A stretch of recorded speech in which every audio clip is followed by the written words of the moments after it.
We're back now with a check of weather. Mike, first, happy Friday. It's been a long week.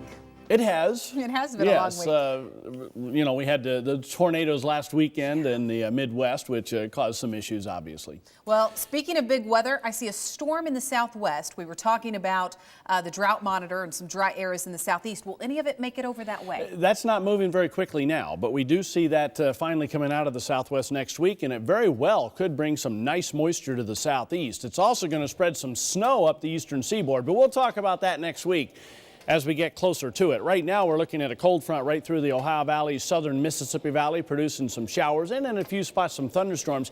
You will notice some orange areas in parts of Texas. Believe it or not, that's a little bit of ice mixing in and that cold air sweeping down the western plains. And yes, that's snow across much of Colorado, even in the foothills, not necessarily the higher elevations, and rain and snow back into the southwest. Now, as we put the maps into motion, this front will continue to blast southward and move slowly eastward, so it will continue to cause some rain in places. Secondary cold front will come into the western Great Lakes with a bit of snow with it. Much colder air behind it. Wait till you see the temperatures on that. And you notice that storm's just barely moving at this point. It's going to stay fairly stationary until next week when it starts to come eastward. Now, this one is going to produce some heavy amounts of lake effect snow as we head into the weekend, so you folks in the Great Lakes need to watch that system as it continues to move off toward the south and east.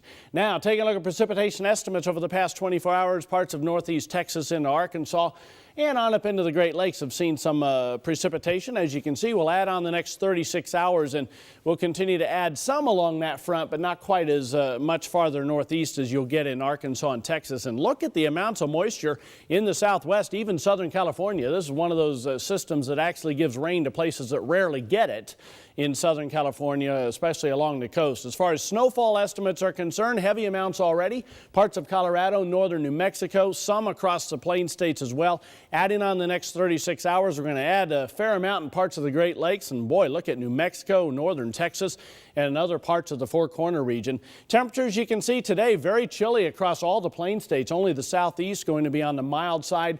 Low temperatures tonight, single digits, close to zero up along the Canadian border. Very cold air, by far the coldest of the season, and it remains chilly almost coast to coast except for Florida during the afternoon hours tomorrow. There's that cutoff system in the southwest. Cold air will continue to just funnel southeastward in this trough in the northeast, as you can see, and then finally that storm system does come out next week, which we'll be watching. That's a look across the country. Now let's take a look at some local forecasts. First of all, for Haver, Montana, mostly cloudy and cold today, high temperature of 25 degrees. Coleman, Texas, areas of rain, maybe some icy spots, high of 38. And in Mansfield, Ohio, cloudy with a bit of rain, high temperature around 47.